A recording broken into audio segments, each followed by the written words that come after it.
Hello hi नमस्ते, क्या हाल चाल। आप देख रहे हैं विद्यार्थी का साथ यूट्यूब चैनल और आज हम करने वाले कंट्रोल एंड कोऑर्डिनेशन का लास्ट लेक्चर, जिसमें हम पढ़ेंगे कोऑर्डिनेशन इन प्लांट्स। चलिए शुरू करते हैं कोऑर्डिनेशन इन प्लांट्स से। तो मैंने आपको लास्ट क्लास में कोऑर्डिनेशन इन ह्यूमन बींग्स बताया था, किस तरीके से ह्यूमन बींग कोऑर्डिनेशन होता है। हमने देखा था ह्यूमन बींग्स में क्या होते हैं, ब्रेन होता है। क्या होता है? ब्रेन होता है। ये क्या है? ब्रेन है। ये क्या है? स्पाइनल कॉर्ड है। क्या ऐसा ही ब्रेन और ऐसा ही स्पाइनल कॉर्ड प्लांट्स में होता है? अरे नहीं होता है। प्लांट्स में ऐसा होता तो प्लांट्स हमारी तरह नहीं दिखता, नहीं दिखता है, इसीलिए उसमें होता भी नहीं है ब्रेन, ना तो स्पाइनल कॉर्ड, ना तो कोई नर्वस सिस्टम। ठीक है, लेकिन फिर भी प्लांट्स क्या करते हैं? कोऑर्डिनेशन करते हैं। प्लांट्स क्या करते हैं? कोऑर्डिनेट करते हैं। अपने अंदर मूवमेंट को दिखाकर वो क्या करते हैं? कोऑर्डिनेट करते हैं। उनके अंदर कुछ ना कुछ मूवमेंट्स होते हैं, कुछ ना कुछ हार्मोनल चेंजेस होते हैं, जिससे हमें पता चलता है कि हाँ, इनके अंदर भी कोऑर्डिनेशन होता है। ठीक है, तो प्लांट्स कोऑर्डिनेशन करते हैं bye the help of two things. पहला होता है मूवमेंट, दूसरा होता है आपका हार्मोन। प्लांट्स में भी हार्मोन्स होते हैं, हाँ बिल्कुल, प्लांट्स में भी हार्मोन्स होते हैं। ठीक है, मूवमेंट देखिए दो तरीके से हो सकती है। एक ऐसी मूवमेंट जिसमें ग्रोथ हो रही हो और एक ऐसी मूवमेंट जिसमें ग्रोथ हो ही नहीं रही हो। आइए इसको समझने की कोशिश करते हैं। एक जिसमें नो ग्रोथ, एक जिसमें ग्रोथ। इसको जरा डिटेल में समझने की कोशिश करते हैं। देखिए, आपने छुई मुई का पौधा देखा होगा। ठीक है, मैं आपको समझाने की कोशिश करता हूँ। हमारे पास एक प्लांट होता है जिसका नाम होता है छुई मुई। इसको जो है कि टच मी नॉट प्लांट भी कहते हैं। क्या कहते हैं? Touch me not. एनसीईआरटी इसको जो है कि सेंसिटिव प्लांट भी कहती है।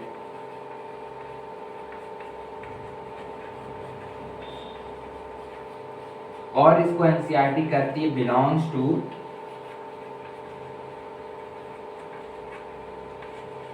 Mimosa family.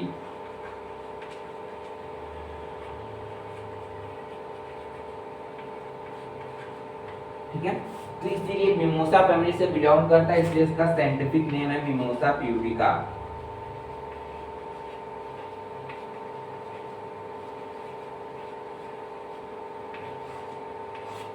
Mimosa pudica. ये क्या होता है? जब आप इसको टच करते हो तो इसकी पत्तियां क्या हो जाती हैं? बंद हो जाती हैं। इसकी पत्तियां क्या हो जाती हैं? बंद हो जाती हैं। तो जब पत्तियां बंद हो रही हैं, क्या यहाँ पे कोई ग्रोथ हो रही है?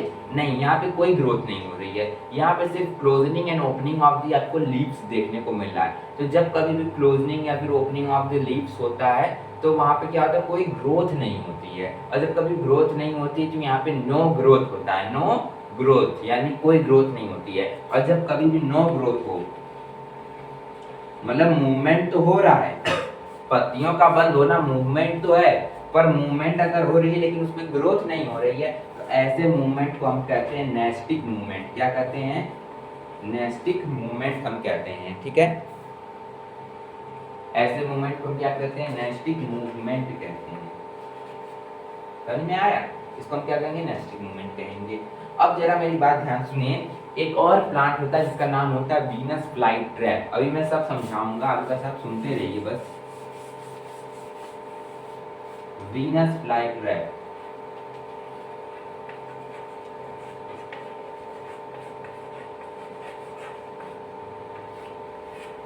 वीनस फ्लाई ट्रैप क्या करता है आपको पता है? ये एक इंसेक्टिवोरस प्लांट है। क्या है? इंसेक्टिवोरस।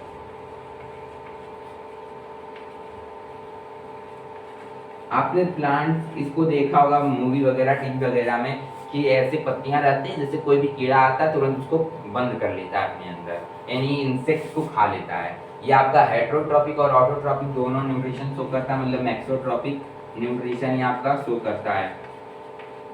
तो इस पे हमें नहीं जाना है, हमें मिक्सोट्रॉपिक वगैरह नहीं, हमें देखना है इंसेक्टिवोरस प्लांट है, जैसे ही कोई भी इंसेक्ट आएगा तुरंत अपनी लीव्स क्लोज कर लेगा। यहाँ पे अगर लीव्स क्लोज हो रही है, कोई ग्रोथ नहीं हो रही है, तो यहाँ पे मूवमेंट तो है, मूवमेंट तो है, पर मूवमेंट में कोई ग्रोथ नहीं है। मूवमेंट है पर नो ग्रोथ। मूवमेंट तो है पर ग्रोथ नहीं है। तो जब ग्रोथ नहीं होती है तो ऐसे मूवमेंट को हम क्या करते हैं, हम कहते हैं नेस्टिक मूवमेंट।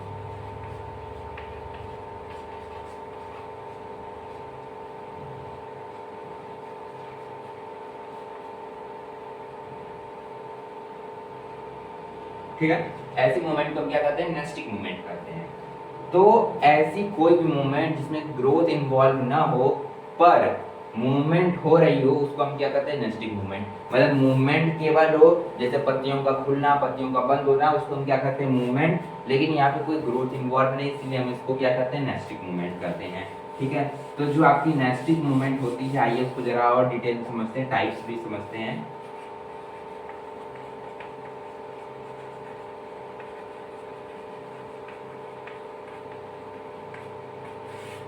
जब आपकी पत्तियां बंद हुई, किसकी, या तो छुई मुई के पौधे की पत्तियां बंद हुई, तो वहां पे किस वजह से बंद हुई, आपने उसे टच किया इस वजह से बंद हुई। तो वहां पे टच क्या है, स्टिमुलस है।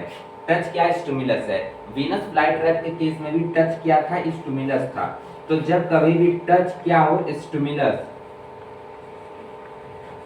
जब कभी भी टच क्या हो, स्टिमुलस हो, तो हम उसको कहते हैं थिग्मोनेस्टी।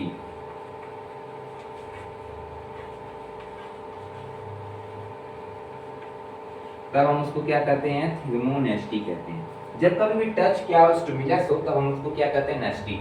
टच स्टिमुलस हो पर कोई ग्रोथ ना हो, तब वहां पे क्या होता है, थिग्मोनेस्टी होता है। ठीक है, और जब कभी भी लाइट,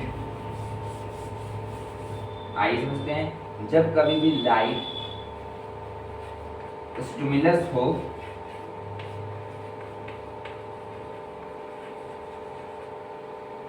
और ग्रोथ भी ना हो, केवल और केवल मूवमेंट हो, तब हम उसको क्या कहते हैं, फोटोनेस्टी।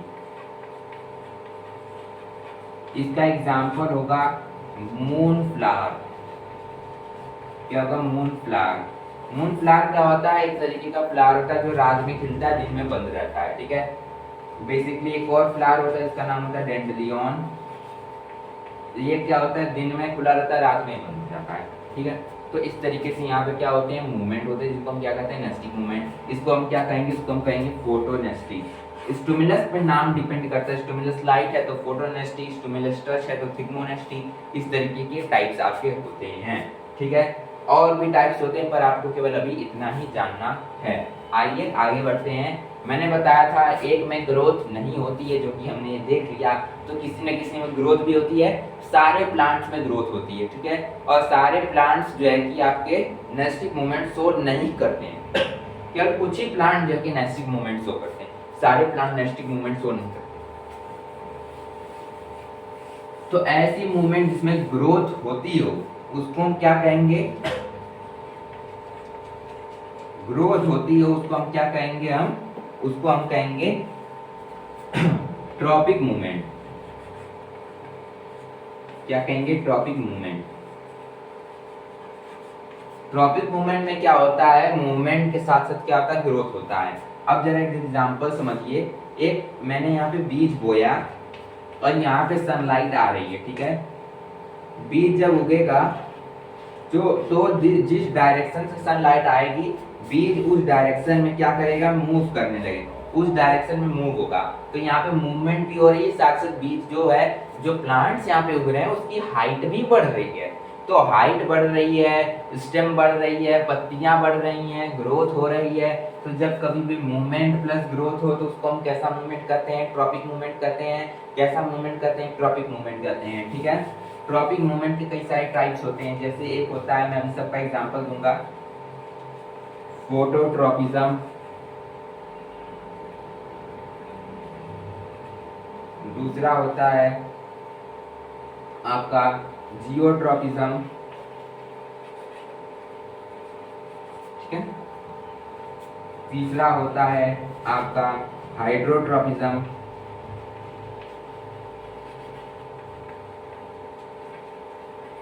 चौथा होता है आपका थिग्मोट्रॉपिज्म।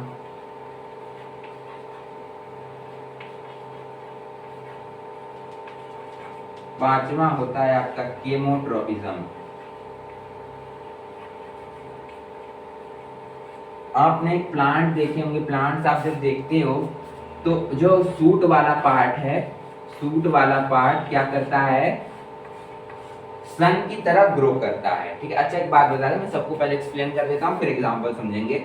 फोटोट्रॉपिज्म मतलब यहाँ पे स्टिमुलस क्या होगा, यहाँ पे स्टिमुलस होगा लाइट। जब कभी भी लाइट की तरफ कोई भी चीज ग्रो करे, प्लांट जो है कि ग्रोथ करे लाइट की तरफ, तो वहां पे फोटोट्रॉपिज्म होता है। अगर लाइट जिस तरफ आ रही है उसके अपोजिट डायरेक्शन में ग्रोथ हो रही है तो वहां पे भी फोटोट्रॉपिज्म होता है। और वो कैसा फोटोट्रॉपिज्म होगा, नेगेटिव फोटोट्रॉपिज्म होगा। मतलब अगर स्टिमुलस के डायरेक्शन में ग्रोथ हो तो पॉजिटिव, अगर स्टिमुलस के अपोजिट डायरेक्शन में क्या हो, ग्रोथ हो, तो नेगेटिव होगा, ठीक है।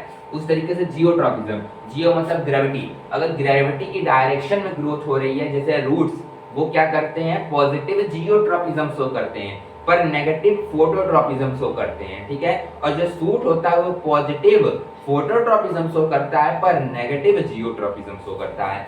हाइड्रोट्रॉपिज्म में क्या होता है, कभी कभी ऐसा होता है कि मिट्टी के किसी एक कोने में पानी बहुत ज्यादा होता है और दूसरी तरफ पानी कम रहता है, तो जो रूट्स होती हैं वो पानी की तरफ ग्रो करने लगती हैं, तो इसको हम कहते हैं हाइड्रोट्रॉपिज्म। थिग्मोट्रॉपिज्म क्या होता है, जब कभी किसी टच, किसी सपोर्ट की तरफ जो है कि ग्रोथ होने लगे तो उसको हम कहते हैं थिग्मोट्रॉपिज्म। और केमोट्रॉपिज्म क्या होता है, जब प्लांट का कोई पार्ट किसी केमिकल की तरफ अट्रैक्ट होकर वहां पे ग्रोथ करने लगे तो उसको हम कहते हैं केमोट्रॉपिज्म। आइए इसको जरा समझते हैं अच्छे से। यहाँ देखिए सन की लाइट आ रही है, तो सन की लाइट अगर ऊपर से आ रही है तो जो सूट है वो ऊपर जा रहा है, तो ये क्या है, फोटोट्रॉपिज्म। सन की लाइट ऊपर से आ रही है पर रूट्स नीचे जा रही है, ये भी फोटोट्रॉपिज्म है, पर ये नेगेटिव फोटोट्रॉपिज्म है, ये पॉजिटिव फोटोट्रॉपिज्म है। ठीक उसी तरीके से जियोट्रॉपिज्म की बात की जाए तो रूट्स जो है कि ग्रेविटी की तरफ ग्रो कर रही हैं, पर जो आपका सूट है वो ग्रेविटी के अपोजिट डायरेक्शन में कर रहा है, तो दोनों जियोट्रॉपिज्म में आएगा, पर ये पॉजिटिव ये नेगेटिव जियोट्रॉपिज्म में। हाइड्रोट्रॉपिज्म क्या होता है, जब पानी जैसे मान लीजिए यहाँ पे है तो ये सारी रूट्स जो हैं कि वाटर के डायरेक्शन में क्या करेंगी, ग्रोथ करने लगेंगी, ठीक है। थिग्मोट्रॉपिज्म आप देखे होंगे, जब कभी भी कोई बेल वगैरह होती है तो किस सपोर्ट के ग्रो करने लगती है, तो सपोर्ट की तरफ जब ग्रोथ होने लगे तो उसको हम क्या कहेंगे, थिग्मोट्रॉपिज्म। केमोट्रॉपिज्म कब होता है, जब आपका पोलन ट्यूब जो होता है ओव्यूल की तरफ क्या होता है, ग्रो करता है, ठीक है। जो पोलन ट्यूब है वो क्या करता है, ओव्यूल की तरफ ग्रो करने लगता है, तो यहाँ पे क्या होने लगता है, केमोट्रॉपिज्म, क्योंकि यहाँ पे प्रेजेंट होते हैं कुछ केमिकल और ये केमिकल की तरफ ग्रो करेगा, तो इसको हम क्या कहेंगे, केमिकल केमोट्रॉपिज्म, ठीक है। क्या कहेंगे इसको हम, केमोट्रॉपिज्म कहेंगे, ठीक है। आइए आगे बढ़ते हैं।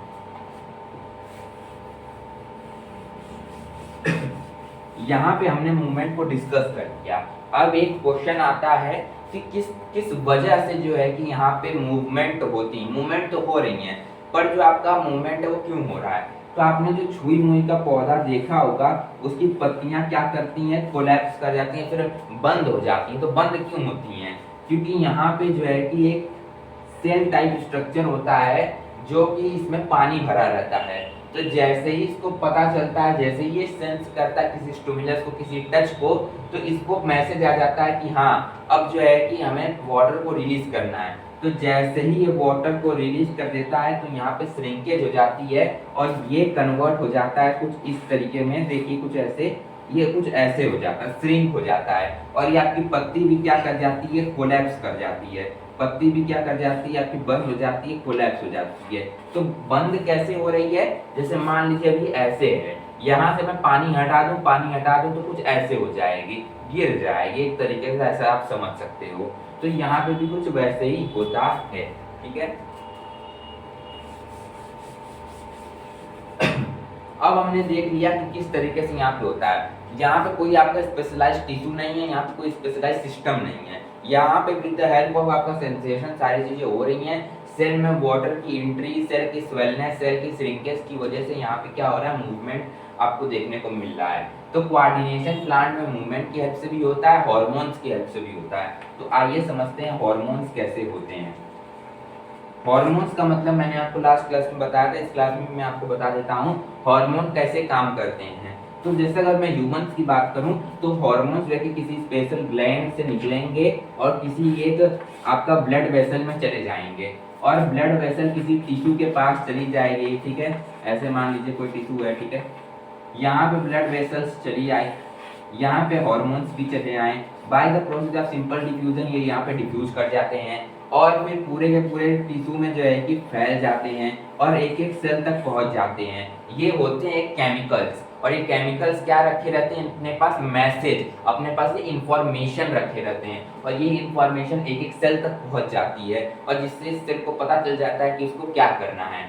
ऐसे ही जो है कि प्लांट्स में भी होता है, पर प्लांट्स में ऐसा कोई पहुंचाने वाला ट्यूब्स वगैरह नहीं है, वो जो है कि अपना सेल टू सेल ट्रांसफर होते रहते हैं। ठीक है, हॉर्मोन्स प्लांट्स में दो तरीके के हार्मोन्स आपको पढ़ने हैं और कुछ आपको नहीं करना है।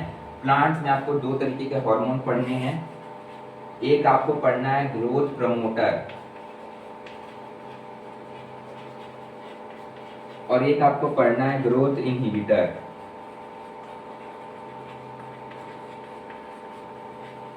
क्या पढ़ना है, ग्रोथ प्रमोटर, और एक क्या पढ़ना है, ग्रोथ इनहिबिटर पढ़ना है। ठीक है, ग्रोथ प्रमोटर में आपको दो तीन हार्मोन्स आपको पढ़ने हैं, जैसे एक है ऑक्सीन, दूसरा है जिब्रेलिन और तीसरा आपको क्या पढ़ना है, साइटोकिनिन। ठीक है, और आपको ग्रोथ इनहिबिटर में आपको सिर्फ एक ही पढ़ना है, एब्सिसिक एसिड के बारे में आपको पढ़ना है, उसके बारे में आपको बता दूंगा। ठीक है तो प्लांट्स में ग्रोथ होती है, ठीक है, डेवलपमेंट हो रहा है, ग्रोथ हो रही है, ठीक है, ट्रॉपिज्म हो रहा है, तो किन हार्मोन्स की वजह से होता है ये जरा समझ लेते हैं। हमने देखा स्टिमुलस की तरफ क्या होता है ग्रोथ हो रहा है। ठीक है, तो मान लीजिए सनलाइट इधर से आ रही है तो प्लांट जो है कि किधर ग्रो करना चाहेगा, कुछ इस तरफ ग्रो करना चाहेगा। ठीक है, तो ग्रोथ कैसे कर पाता है, जिस तरफ से क्या होता है सनलाइट आती है उसके अपोजिट साइड यहाँ पे क्या होता है, यहाँ पे आपके ऑक्सीजनल हार्मोन्स बनने लगते हैं, ऑक्सीजन बनने लगता है एट द सूट टिप। ये क्या है, ये आपका सूट टिप है, यहाँ पे क्या बनने लगेगा, ऑक्सीजन बनने लगेगा। और जब ऑक्सीजन का कंसंट्रेशन बहुत ज्यादा हो जाएगा, देखिए क्या होता है, ऑक्सीजन क्या करता है, ग्रोथ करवाता है।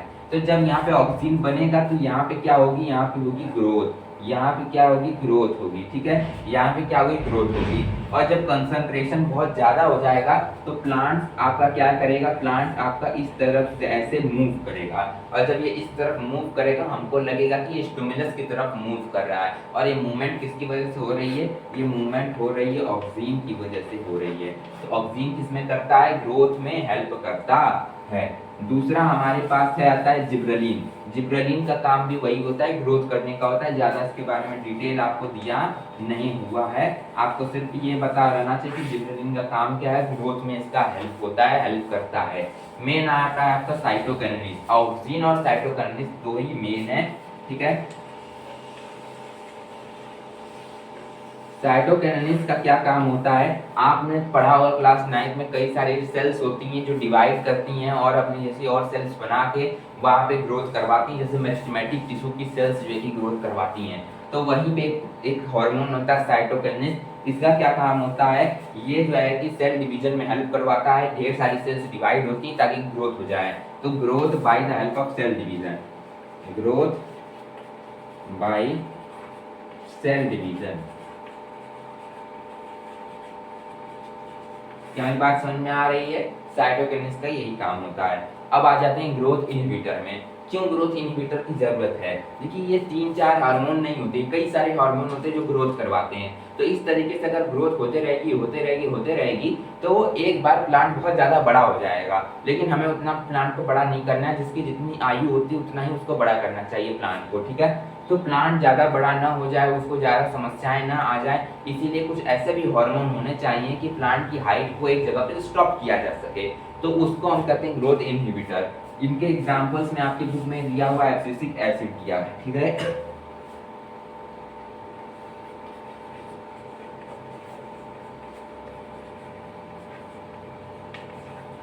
इसमें क्या है, आपका एब्सिसिक एसिड है।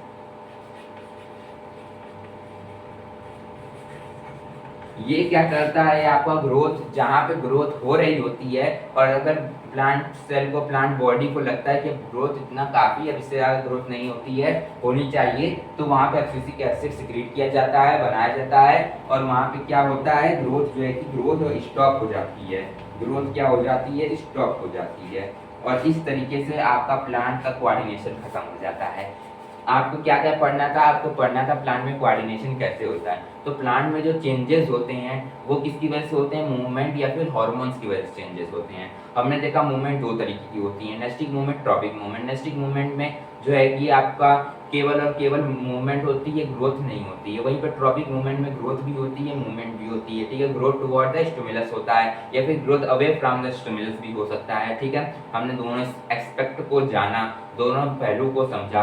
उसके बाद हमने हॉर्मोन्स देखा। हॉर्मोन्स में ज़्यादा कुछ था नहीं, एक पैराग्राफ का आपका टॉपिक था, ठीक है। इस तरीके से हमने प्लांट कोऑर्डिनेशन को अच्छे से डिटेल में समझ लिया है, ठीक है। यहाँ पे आपका चैप्टर खत्म हो जाता है, control and coordination. Hormones in animals हमने लास्ट क्लास में कर लिया था। ये क्लास आपको रिकॉर्डेड फॉर्मेट में दी गई है। अगर आप आगे क्लासेस भी रिकॉर्डेड फॉर्मेट में चाहते हैं तो प्लीज़ कमेंट बॉक्स में बोलिएगा रिकॉर्डेड फॉर्मेट में चाहिए। तब तक के लिए जय हिंद।